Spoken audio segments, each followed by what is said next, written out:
Yeah, why not? Let's keep going. Okay, took a little break, and it's getting darker out, so I have to turn on the ring light a little, but I also kind of softened it a little by putting tissue paper around it and leaving a hole for the camera. So if you see any like white blurriness around for some reason suddenly, just know that there's something on the camera right now. Once it gets dark enough, then I will turn on the lights, but for now we'll make do with this. What do we leave off on? We're subpoenaing Eggs Benedict. Okay.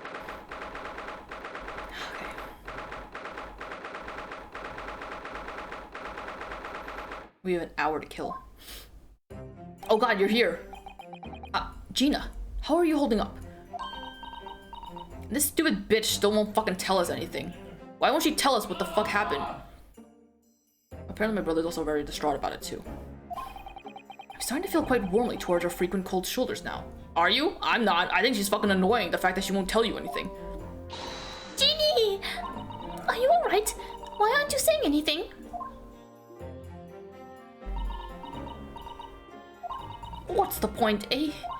Why go through all this trouble and fight so hard for the likes of me? What? Well, you saw it. That picture. What picture? You mean this? The photograph taken by Hurley's red-handed recorder. Well, I didn't think it would have captured a scene like that. Like this, that's for sure. It's hopeless. Anyone who sees that's gonna think I did it, ain't they? Well, I won't pretend it wasn't a bit of a shock when the prosecution first presented it to the court.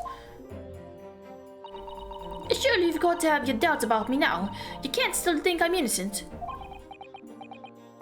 Of course I can.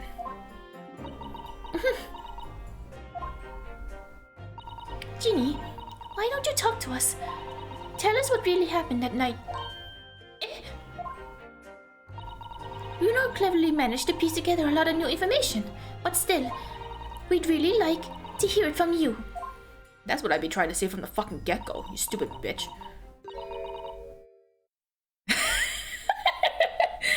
Alright, fine. Fine, I'll fucking fasten this thing more correctly, whatever. Okay. Alright then.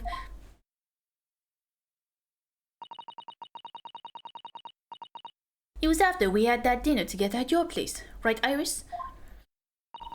Then we all had a chat up in your office, didn't we? Yes, I remember.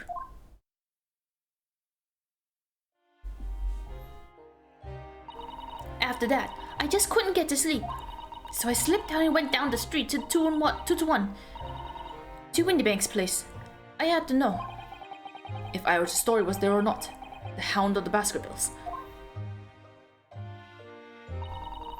I don't know what it's about or nothing. But if you ask me, there's something in there that Sholmes don't like. Something what he don't want other people reading. So that's why he lied to Iris about sticking it in lug with Windybanks for safekeeping. At least, that's what I thought at the time. You know what? I don't think Susato ever explained to us why she knew about Hounds of the Baskerville, did she? So you broke into Windybanks. I just had to know if it was there or not. I mean, I had no idea all of it was gonna kick off, did I? I struck the lock and snuck inside. It was dark as you like in there. So I gave the oil lamp on the counter a bit of a wick, and that's when... What do you think you're doing? Ah! I nearly died, I did. And next thing I knew...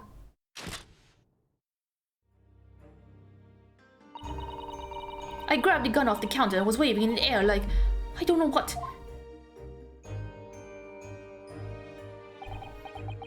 Ah, you're the girl who was in here this afternoon. I didn't think pickpockets went in for armed robbery. The metal script. You got it in here. Did Sholmes leave a... Did Sholmes leave a load of paper with you? Or story? I beg your pardon. The Hound of the something or other. If it's here, I want to see it. I'm sorry, young lady, but I'd sooner die than relinquish an article belonging to one of my customers. I don't want it. What would I do with it anyway? I just want to see if it's here, that's all. Oh, you want to see it, do you? I want to know if Sholmes really pawned it here or not. Please, just let me see and I'll go. Oh, very well then. But for pity's sake, stop waving my gun around, would you? So, okay, this doesn't make any sense because why would the fucking pawnbroker show off someone who's not the person that put the item into the bank? The thing that's there, right? Because then you're like, what if she had like other ulterior intentions behind wanting to see it, right? It doesn't make any sense. Stupid man. So then the old cove unlocked the storeroom door and we both went inside. And it was there, alright. The manuscript. Sholmes weren't lying after all. He did all that just to check for me, Ginny. Anyway, then there was a bit of a kick up on the main big old shop. Skulking brothers arriving on the scene, yes. What was that noise? Someone's breaking in. Oh, dear me. Is there some burglars convention here tonight that I don't know about? I think I forgot to shut the door behind me. Sorry. I'd better go and take care of it. Could I possibly have my gun back? Oh, well, I'll come with you and... Now don't be foolish, young girl. You must stay right here. Don't leave this room under any circumstances. And with that, he took the gun out of me hands and walked back into the shop. I hung back in the storeroom like he said, straining my ears in the dark over here to hear what's going on. It sounded like they got into a bit of a scrap. Started to think I should help, you see. So I was just about to go out the storeroom myself when...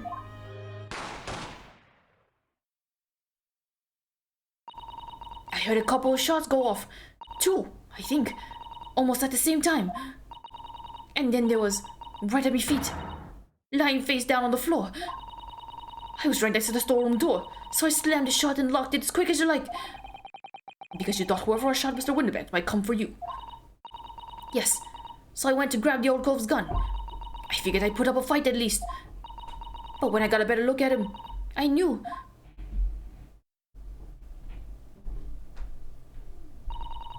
Winterbank was a goner. So the question is, oh, I guess the gun ended up in her hands because she was holding it. I felt funny in my head all of a sudden, kinda dizzy. And after that, I don't remember nothing.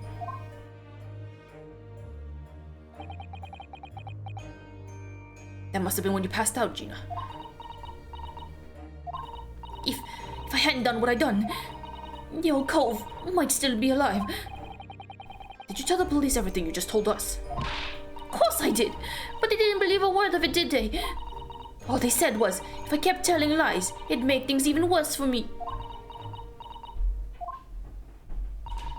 You'll be alright, Ginny. Don't worry. Just stay strong a little longer. Runo's about to put the real culprit through the mill. That cove, what was there in the afternoon? That Eggert Benedict.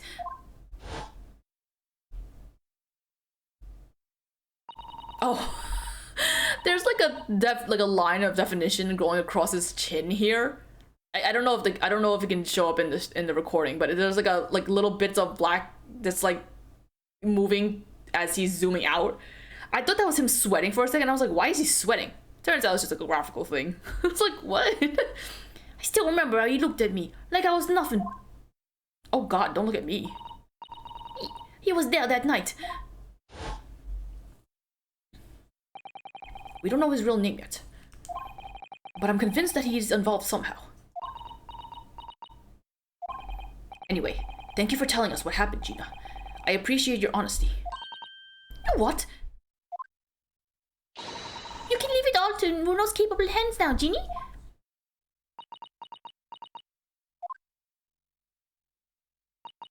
Mr. Naruhodo. Yes? How come you trust me? I don't get it.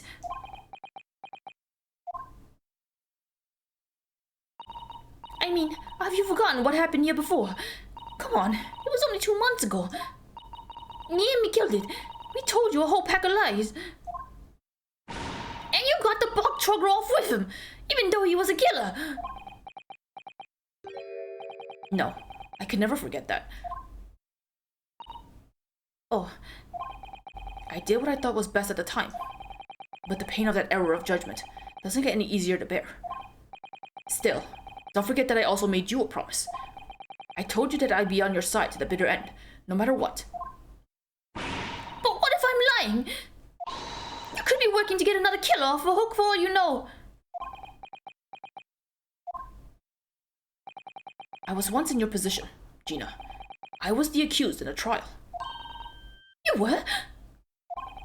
Before I left Japan, I was accused of murder. And strange as it might sound, the circumstances of the crime were pretty damning. I was sure that no one would believe if it wasn't me who'd done it. Oh, no. But there was one person who stood up for me, who believed in me, and was prepared to defend me. My best friend. Don't do it! I held back, I didn't scream. Ryunosuke, no one believes in you more than I do. Leave this to me. All you need to do is put your faith in me, and I'll do the rest. I was so happy. I cried. But even then, somewhere inside me, I couldn't help thinking, surely he doesn't really believe in me. Not completely.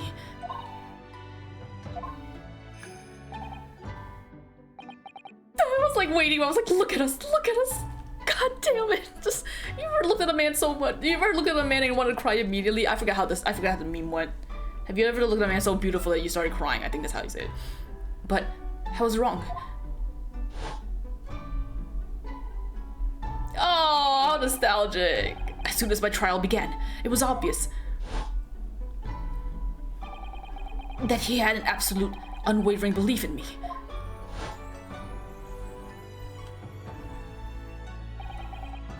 And in turn, I developed an absolute, unwavering belief in him. Baby boy, Kazuma. Since then, I came to realize, if you want someone to believe in you, you have to believe in the other person first. What are you saying? I promise you, Gina, that no matter what happens, I'll keep believing in you. So you don't need to worry. I won't let you down.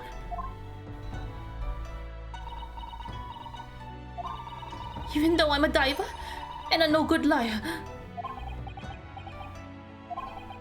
You're not like McGilded. I know that. Eh? That's right! You're our friend, Ginny! Iris! We know you better than you think. And we've come to the conclusion that you're someone we can trust. Yes!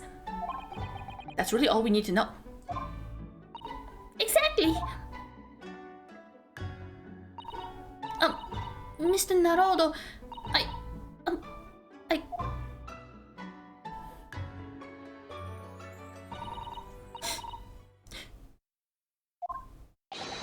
Defend Gina Lestrade and her legal representative. I'm here to ruin the moment. Court proceedings are about to resume. Head into the courtroom immediately. Yes, of course. Thank you.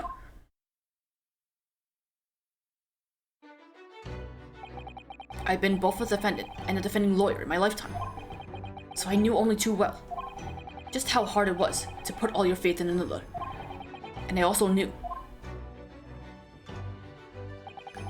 just how hard it was to bear the burden of another putting all their faith in you. This is it at last. The final chapter. The final battle. Wish me luck, Susato-san. And I hope you're watching over me too. Partner.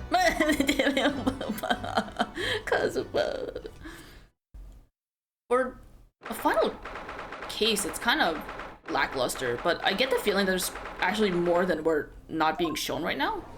Maybe, hopefully. It better be. There better be more after this. I hereby call this court to order as we resume the trial of Miss Gina Lestrade.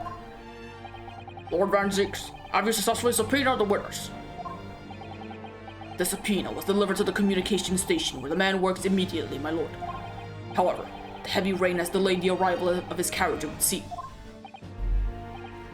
I see. I hope he doesn't turn up dead or something. And let us turn our attention to Inspector Gregson's process of the case heard by the court this morning. The glaring omission of the third bullet in your report is a serious blunder, Inspector. Yes, I can only apologize, my lord. And although the defense's chemical analysis of the blood at the scene makes for a compelling argument, I cannot permit such untried methods to be used as evidence in my courtroom. No, it's a big mistake to cross Hurley and me. A very big mistake. My lord, the subpoenaed witness has just arrived in the building. Oh, so he's alive. Okay, good. Thank you, officer. Show him to the stand without delay. Mr. Edgar Benedict. I didn't expect to be crossing paths with him again so soon. It's certainly not like this. I would have been good if I didn't see him at all, but... There's a lot of people on the stand. Thank you for complying with the court subpoena at such short notice, sir. What is your voice? I don't have a voice for you, but of course, my lord, as an upstanding member of London society, it is my pleasure to oblige. Now, kindly state your name and occupation for the record. Ashley Graydon, Communications Officer. Ashley Graydon? Mr. Graydon and I both work at London Central Communications Station. Now perhaps somebody would kindly explain what all this is about? You were apprised of the situation by the court officer on your way here, I presume? Yes, I was. Something to do with the murder that took place at a pawnbroker's on Baker Street. And some nonsense about me having been there on the night in question. That is the accusation, indeed. This is really beyond a joke, you know. Very well. Without further delay, the court will hear your testimony now, Mr. Graydon. You will respond to the accusation I made against you under oath. Why does he have to move like that? I don't get it. Gladly, my lord, gladly. Fuck him.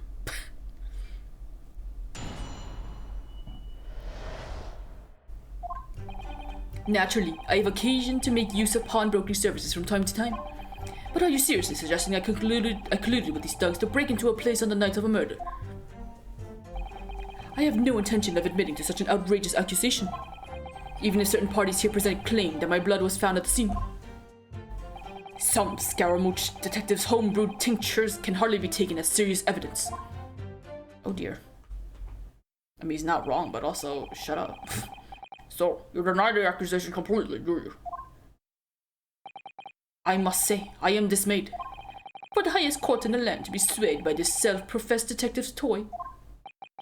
It was the will of the jury, and our great British justice system demands that the jury's will is upheld.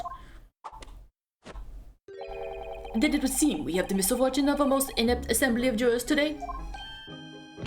By golly! How long am I expected to be detained here? If following the defense's cross-examination, your involvement in this matter has not been established, you will be free to leave immediately. Good, then I shall be away in time for afternoon tea. Some small consolation at least. Let us not hold up Mr. Graydon any longer than necessary, counsel. Proceed with the cross-examination. I'll take as long as I fucking want. So, we meet again, Mr. Edgar Benedict. Or is it Mr. Graydon? My apologies. You are Ryunosuke Naruhodo, defense lawyer. We have met. If you say so. Ashley Graydon. Enchanté. So? Oh, he threw off his hat. That was my hat, bitch. I trust we can conclude this quickly. But I'm not holding a flashy hat while we do it. It's funny that they animated him holding the hat. I wouldn't have even caught it. I would have just left it on the floor. Be like, oh, what? Oh, sorry. That's not mine to pick up. Or catch. Naturally, I have occasion to make use of the pen. He's handsome, but he looks like a bitch. Yes, we even met in the very pawnbrokery where the crime took place on the afternoon of the day in question. Though, of course, you introduced yourself by a different name at the time. It was Mr. Edgar Benedict, I believe. Tell me, what made you... The witness is here to testify about the events that took place that night. Don't be a bitch. Come on. He's under no obligation to answer such unrelated questions. You can't be serious. Thank you, because I certainly do not feel inclined to answer such an inappropriate question. So he's going to be evasive, is he? In an effort not to give anything away. This could be tricky.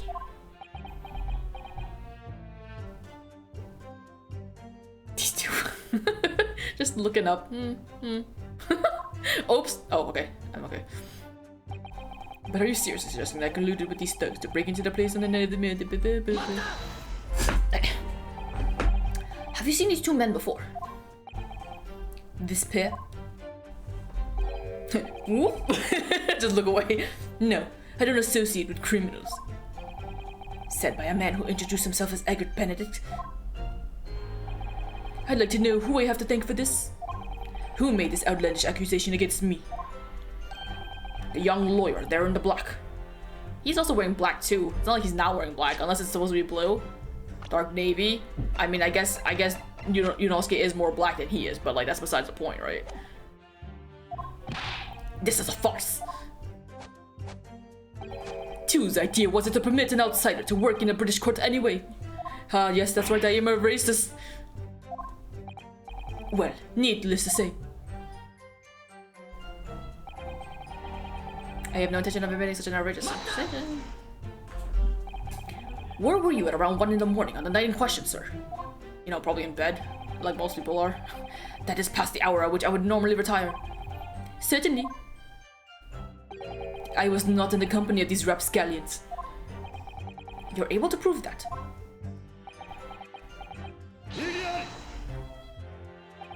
Listen carefully, my learned Nipponese friend, for you appear to be under a gross misapprehension on this point.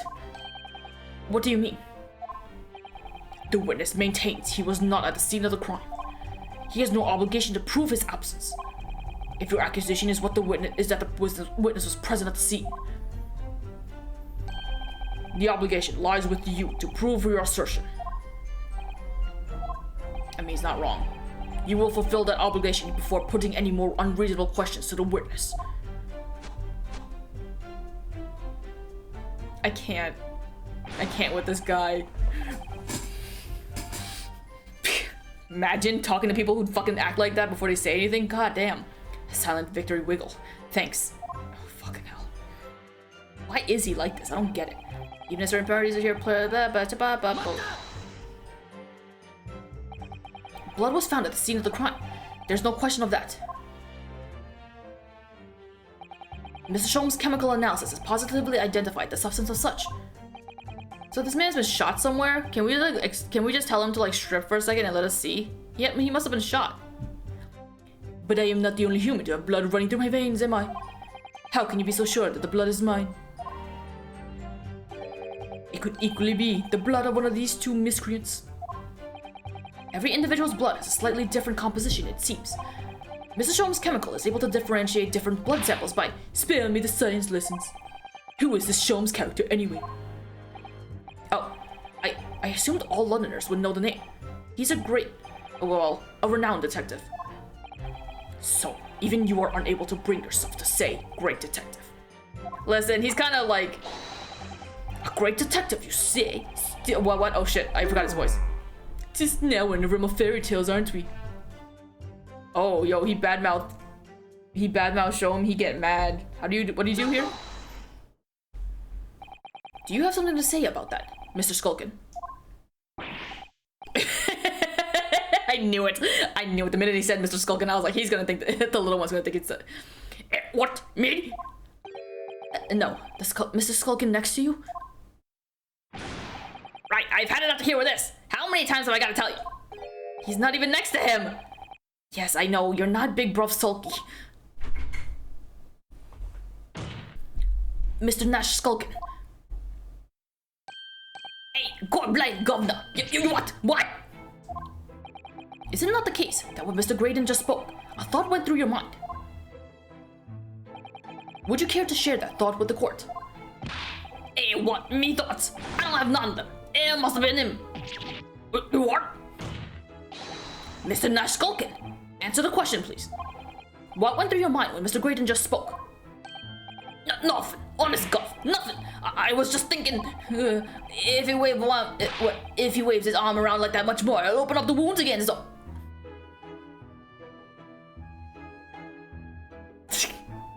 Here I was fucking naively thinking like, oh, he fucking badmouthed the great detective. Oh my god, I'm going to kick his ass. I thought he was going to be like a Sholmes stan. But he... Okay. What wound? When he took a bullet, of course. It was only 2 days ago. It ain't gonna be healed up yet. So I was, well, you know, I was worrying for him and... Oh, Isabel! I can't. Mr. Graydon, did you hear that? Oh, it was in the arm. What? Your comrade is worried about you, it seems. On account of your injured arm. My lord. What was his voice? I already forgot it. Yes, Mr. Graydon. I have no idea what these two wretches are talking about. Certainly, I shouldn't be expected to answer anything in relation to their mindless insinuations. We know that someone other than the victim was hit by a bullet at the scene of the crime 2 nights ago. And from the height of the bullet hole in the wall, that person was likely hit in the upper arm or thereabouts. Really? Upper arm? I guess he looks tall. Perhaps you'd allow a court official to examine your arm, sir. The left arm that you're currently clasping with your right hand, as if in pain. Who do you think you are, Von Karma? No, I refuse. You have shown no evidence whatsoever that links me to these common thieves. Oh shit, he smacked.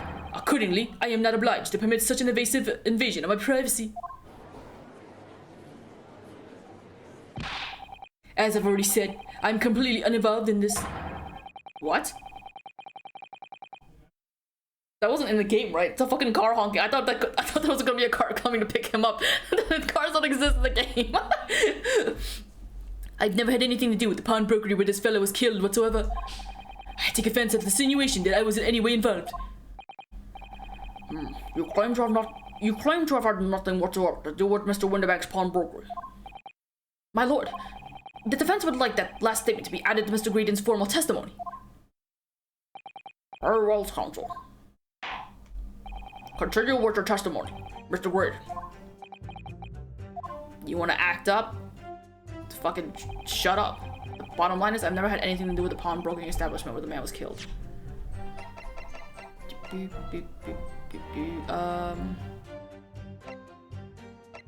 Is it the disc?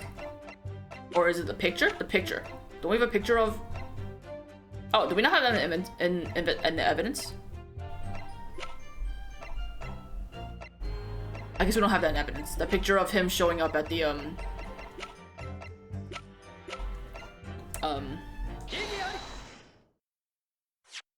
what am I thinking of? I just completely lost my train of thought. Never mind. Have you ever seen this disc before, Mr. Graydon? Why? Is it supposed to mean something?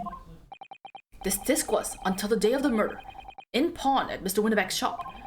It was redeemed by the defendant, Miss Gina Lestrade, that afternoon. However, somebody mysteriously appeared to try and take it from her. Is someone shooting off fireworks? Aren't we still in the middle of a tropical storm? Did it stop raining? It must have, unless they're fucking shooting fireworks in the rain. I fucking hate... I don't get people who shoot off fireworks. Okay. Oh wait, did I read that? I don't remember. Doesn't matter. And that somebody was you, of course. Wasn't it, Mr. Graydon? As I've reiterated numerous times now, you were mistaken. That was not me.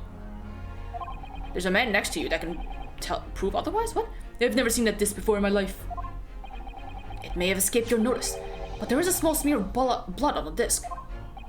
Oh yes, resulting from an abrasion of the thumb, perhaps? That's right. The surface of the disc is covered in hundreds of tiny metal bumps. In the skirmish to acquire the disc, the thumb of the person who tried to take it suffered minor lacerations. There's literally a man right there that's next to you that was there to see this happen. No? Actually, why was he in there? Why did Grayson go in there? I mean, why did, not Grayson, Gregson? I forget why he was there to begin with. Can't remember, but he was there. He took the fucking disc, so it must have been like a thing. He must have been there, right? Right, I think. So, while the disc bears the remnants of that skirmish in the form of the smear of blood, the thumb of the person in question must bear the remnants also, in the form of a scratch. Lord gracious, Indeed it must. Mr. Graydon, you refused to allow the court officer to examine your arm before. Are you now going to refuse to allow us to examine your thumb? Because I have no doubt that it bears a small scratch consistent with a smear of blood on this disc. Man, he's got big hands. Well. It would seem I underestimated you. What is the meaning of this? So you admit now? You admit you have a scratch on your thumb from when you attempted to take the disc from the defendant.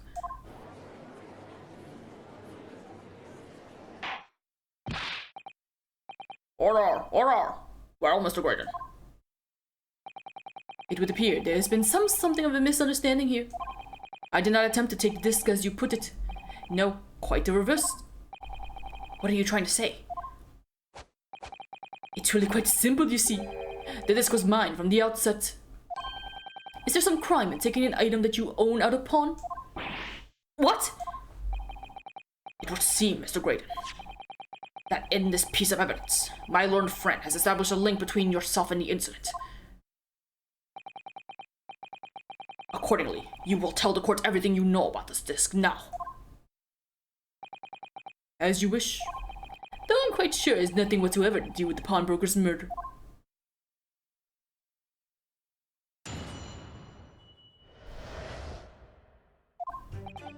There's a note on this saying for McGilded, but the item belongs to me. The redemption ticket was stolen from me by the accused, that filthy gutterling, on the day in question. I proceeded at once to the shop in order to explain my situation and redeem my article. In the end, of course, the disc was taken by the police. In other words, I had absolutely no reason to break into the shop later that same night.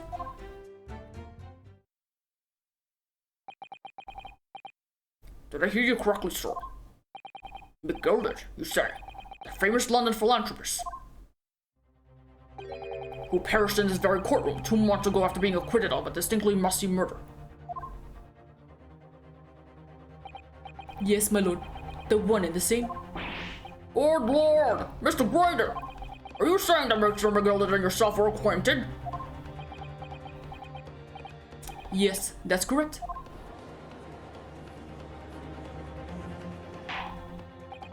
Order. Well, certainly didn't expect to hear the name others here in my courtroom again. According to what Gina told us, this disc was placed in the pawn on that fateful night 2 months ago. Miss McGilded himself gave instructions to deposit it at Windibanks. It's funny that Mr. Graydon here is claiming that the disc belongs to him then, isn't it? In all likelihood, he's lying. So he appeared that afternoon at Windibanks in order to get his hands on McGilded's disc for some reason. Counsel, you will commence your cross-examination, please. Okay. Fine. Let's fucking go, stupid stinky cheese man. I actually like how I like how he looks. I just wish he wasn't a fucking bitch. That's the problem. There's a note on this saying McGilded, but I don't know, just to me. Would you care to explain how this belongs to you? As you will observe, a communications officer such as myself commands a fine salary. You are certainly exquisitely dressed, sir. So you see, I have little need to make use of the services provided by the pawnbrokery trade. However, I did once find myself in difficulties having misplaced my purse while on an errand, which is why I pawned my fine black overcoat to the broker in question. You claimed that was your overcoat? Obviously, and in my haste I clean forgot that the music box disc was in the pocket. And yet, there was a note on it that read, for McGilded. I am a collector of rare and unusual music box music. I first met Mr. McGilded at a gentleman's club in the city and was interested to discover that he shared my penchant in that area. So, the disc in question. It's a pre-production sample. I promised to let Mr. McGilded hear it. But then you forgot that it was in the pocket of the overcoat you were forced to pawn. Yes, exactly. Gina didn't mention any of that in her testimony 2 months ago, did she? No, because McGilded had threatened her to keep her mouth shut. Which means that if we dig too deeply here, it's going to expose Gina's perjury. Oh dear, this is complicated, isn't it? Let's leave it alone for the time being. Redemption ticket was stolen from me by the accused, that filthy gutterling on the day in question. So you're saying that Miss Lestrade lifted the ticket from your pocket or bag? That's right, despite being mindful of danger when walking in Salisbury steak areas of her kind frequent. Miss Lestrade did no such thing! Well, of course you would take that stance, but the girl is a regular offender. You came to the pawnbrokery that day prepared with all the information you needed to identify the defendant. You were looking for her. That's what brought you to Windibanks. To get your hands on McGilded's disc. My lord and friend is a veritable font of nonsense. He is not a font, sir. What? Nonsense? I concur with the prosecution. You are nonsense. Counsel, you will refrain from conjecturing in this way. Is that clear? Yes, my lord. Then I will continue with my testimony for what possible use it could be. It sounds too much like Nobunaga, not Nobunaga, Hosonaga. But I don't know if it's even going to show up again. I proceeded at once to the shop in order to explain my situation and redeem my article. Had you ever been to Windibanks before? Only once, for the purpose of pawning something. But like many, I enjoyed browsing in such establishments. So when you noticed that the pickpocket had taken your ticket, you chased after her. Is that correct? Yes, that's right. I didn't notice at first, of course. Such is the art of a pickpurse. But when I did, I headed to the pawnbrokery at once, in order to reclaim my coat before the thief could. I was merely trying to recover what was rightfully mine in the first place. Oh yeah, I forgot. There's a blood stain on that coat. We saw it when she was wearing it in prison or something. Where did that coat go? She wasn't wearing it. Where did the coat end up going? We saw a purple stain on it. It was like Mason's, the brickmaker stain, whatever his name is. He can say what he likes because he knows we have no evidence to contradict him on this. I mean, we kind of do, but we don't have it at the moment, I guess. In the end, of course, this was taken by police. Yes, it was taken by Inspector Gregson here, wasn't it? That's right. This was the very man. Apparently, the police are collecting anything that has a connection to Mr. McGilded as evidence. Yes? I was like trying to figure out what he looked like. He looks like he looks like Leo from Promare. But Leo is way better. Is that how you pronounce his name? I can't remember. I think it's Leo. Is something wrong, Inspector? Mario, well, yeah, what do you mean? The last remark Mr. Graydon made in his testimony seemed to trouble you in some way. No, it didn't. It's nothing. Leave it alone. Let me ask you this, Inspector. Why is Scotland Yard gathering Mr. McGilded's possessions? I can't tell you something like that, Sunshine! What is it, Inspector? Investigative secrets. Yes, exactly. You should know all about that. Magnus McGilded died so unexpectedly after his trial 2 months ago. Here you are, a man renowned throughout the capital for his great contributions to public life. Yet, he had a dark side too. Where are you going with this, Van Deeks? I suppose the police are dealing with the aftermath of his nefarious activities, are they? That's enough! Coppers like me have duties to carry out that we're not at liberty to talk about. That's all you need to know. Duties conferred by Lord Strongheart, I presume. The Lord Chief Justice appears to have great faith in you, Inspector.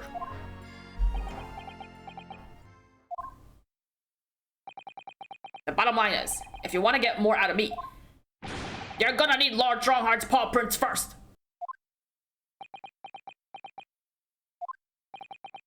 What's all this about? It's like there's something going on between Gregson and Lord Van Zeeks here. I guess Van Zeeks is in the dark about all this stuff that's happening. Well, it would appear that the inspector has revealed all he is at liberty to reveal. Mr. Gordon, let us return to your testimony. Gladly, my lord. In other words, I had absolutely no reason to break in the shop later that night. By the way, if you notice that there's a lot of cuts happening, I don't know if you would notice, but if you do notice, it's because I'm trying to It's just, I don't even know if the mic is picking it up at this point, but my brother is also playing his games, and I'm just trying to make sure that his screams don't show up. It's hard. It's hard having a roommate, you know? It do be like that. But perhaps you'd seen something of value among the forfeited items. No, not at all. Oh. A Valor was brought in. A Valor was brought in by the police to assess everything in the shop. Without exception, every article on the shelves was common or garden bric-a-brac. In that case, it's clear that you broke into the shop later that day in order to recover Mr. McGilden's disc. Have you not been listening, man? Even if I had wanted to recover the disc, you may recall that it had been seized by the police that afternoon. It was no more in the shop that night than I. As I kept saying, I simply had no reason to break in. So there was nothing of McGilden's left in the shop that night. Nothing this man might have been after. The small box. I wonder if that's really true. You know, if you have some evidence, then let him have it. I'm dying to see that irritatingly assured expression of his crumble. McGilden slipped his disc into his coat pocket and had it deposited at Windibank's. Then, when he realized he was going to be arrested on suspicion of the omnibus murder, he threatened Gina and forced her to take the redemption ticket. There's no doubt about it. That witness is lying through his pearly white teeth. The police were obviously after anything left behind by McGilden as well.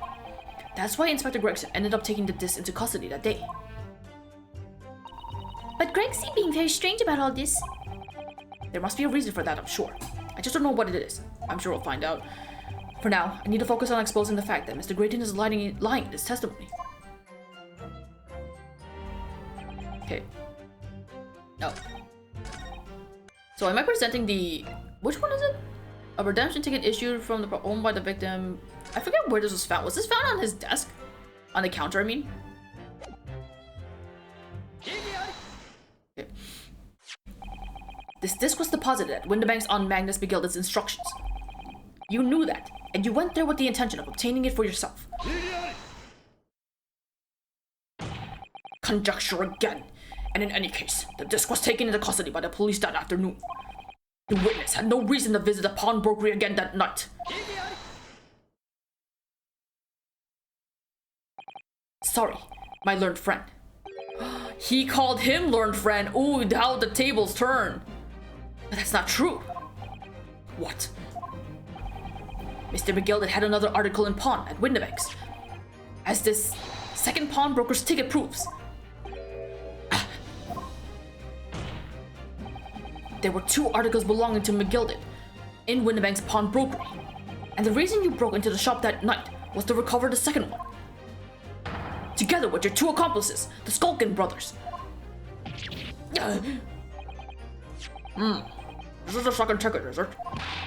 What has that man deposited? The article description reads, one small box. A rather vague description, it seems to me. Are you suggesting that I broke into the pawnbrokery with these clowns in order to steal some trinket box? I believe there are adequate grounds to suspect that you did. This is absurd. Why on earth would I do such a thing? Once the article has been forfeited, I could simply walk into the shop and purchase it. There would be absolutely no need for me to resort to theft. That's a good point. Indeed, the witness makes a solid argument. So that means that for some reason, this Graydon fellow needed the small box that very night, does it? Don't you Igiyari her? It's time to put an end to this nonsense, my lord. Would you be a little less cryptic, Lord Van Zeeks?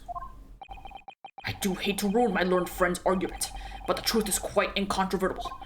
On the night in question, no small box was taken from Windibank's pawnbrokery. Means that he fucking didn't take it. He got shot, dude. And rest assured, the prosecution can prove it. A word? What? Lord gracious. Inspector, show the photographic prints to the court, if you please. Yes, sir. What prints? These prints were taken from one of the detective's security cameras. Hurley's red-handed recorders again. As previously explained using the plans of the shop layout. The victim's establishment was furnished with automatic cameras in 2 locations. One was set to capture the counter, where Mr. Winneback received his customers, and the other was set to capture the shelves on which the articles were placed for sale once forfeited. According to the information on this ticket, Miguel's small box has been forfeited already, 2 days before the incident, at 9 p.m. on 13th April to be precise, which means it would have been on the shelves of forfeited items in the store shop front. Now, what I have here is a print taken by one of the cameras about 2 hours before the incident. That's at 11 p.m. on 15th of April. Oh, are we gonna have to do another stereoscope thing to see what shifted? The victim certainly had a very full shop, it would appear. I bet it's the one on the bottom right. I'm just saying. And then there we have another print. This one was taken about 2 hours after the incident. Let's stereoscope it! Or see. So we have 2 pictures to compare.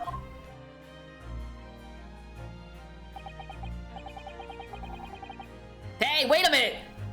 The one next to the photo, the little one on the bottom right that I questioned moved. It shifted. Did I get it? Did I guess it right? Though I must say, the placing them side by side leaves me cold. Nope, I see it. The one on the left has it slightly to the left of the photo frame, and the one on the right has it slightly right to the photo frame. Dear me, that's starting to make my head ache. Obviously, at Scotland Yard, we consider theft as one possible motive in this case. We explored the possibility that something had been taken in addition to the victim's life. So your men have already compared these 2 prints thoroughly, Inspector? No, you didn't! No, you didn't, bitch! Yes, sir. Although you don't need a stereoscope or whatever what do you call it? Is it a stereoscope? What do you call that fucking thing? Stereoscope, yeah. You don't even need a stereoscope to see it. You can see it fucking with your eyes. You just need to pay attention, you idiots. Yes, sir. No, it's there. I can see it. It's right there. I can see it. I see it. We counted every single item in each of these 2 photographic prints. Fuck off. Idiots. And the yard's conclusion is that exactly the same numbers are present in both. Okay, so they're not wrong, but something did move. Don't you slam your hand. Fuck you. In other words, nothing was taken from the pawnbrokery on the night in question. And my learned friend's assertions is nothing more than hopeful fantasy. No, don't God, come on, man. I don't believe it. If I could just have shown that he'd stolen Miguel's pawn box, I might have been able to break him down at last. No! You know, I don't know. I've been thinking. Oh my god, there's something different. There's clearly something fucking different. I wonder if these 2 photographs really are exactly the same. God damn it, we don't need the stupid stereoscope. Just let me fucking point it out. Ah! What? So, counsel, in light of the evidence put forward by the prosecution, what is your position? It seems that, in fact, on the night in question, nothing was stolen from the victim's establishment. Do you accept the prosecution's assertions? I don't know. Could there be some hidden discrepancy in these 2 photographic prints somewhere? Yes. Use a piece of evidence? Oh, you want me to bring out the fucking stereoscope? Yeah, I'll bring out the fucking stereoscope. Before I give my answer, my lord, I'd like to try something if I may. Try something? What do you mean, counsel? I'll need to use a certain piece of evidence from the court record to identify the discrepancy. No, I don't think the game would have let you get away with just pointing out the discrepancy without using the stupid stereoscope. The fact that they gave you the option would indicate that that's probably the right answer. I'm not entirely sure I follow. Which piece of evidence do you intend to use to help you identify discrepancy between the 2 prints? I'd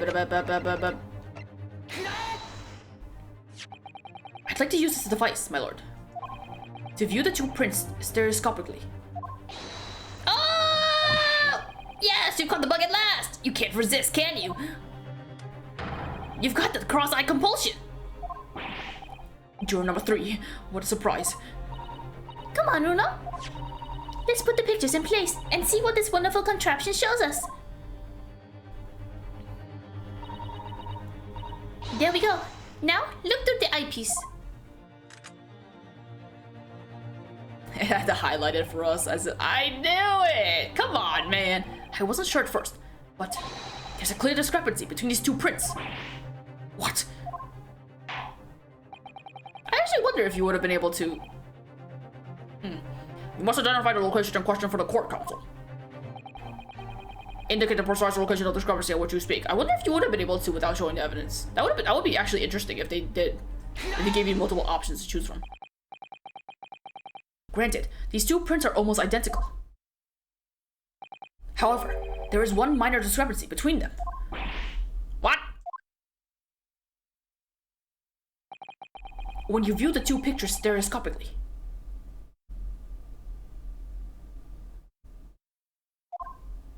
It glows! A single area stands out as being different. The location of this small box. It's pretty bad of the, oh. You don't need the stupid device to see it, YouTube! I mean, why did I say you? I mean, you. What was I about to say? Oh, the pawnbroker, what's his name? Windibanks? He really should have been more descriptive with that description, because what if you came to claim it? Then you would be looking for a small box. You'd be looking through every small box you had. Wait. Unbelievable. I just love that he's staring through it.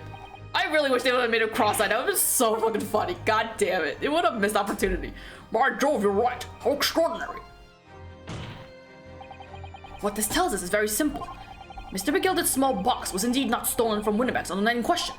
However, there can be no doubt that somebody picked up this particular box and then returned it to its place on the shelf. Are you suggesting that the small box originally deposited by Mr. McGilder is in fact? Yes, the very same small box I just identified in that photographic print. Mindless guesswork. What if it was? So a box was moved on the shelf. Nothing was stolen. Which means, quite simply, that nothing has changed. That may be true, but... Alright, McGilder's box wasn't stolen then. But doesn't the fact that it was moved like that change things? It changes everything! They probably opened it and took whatever was inside, I assume. I believe this changes everything about the case. How can that possibly be? The crucial point is the fact that it was moved was a small box. In other words, we have to consider what might have been inside that box. What are you suggesting?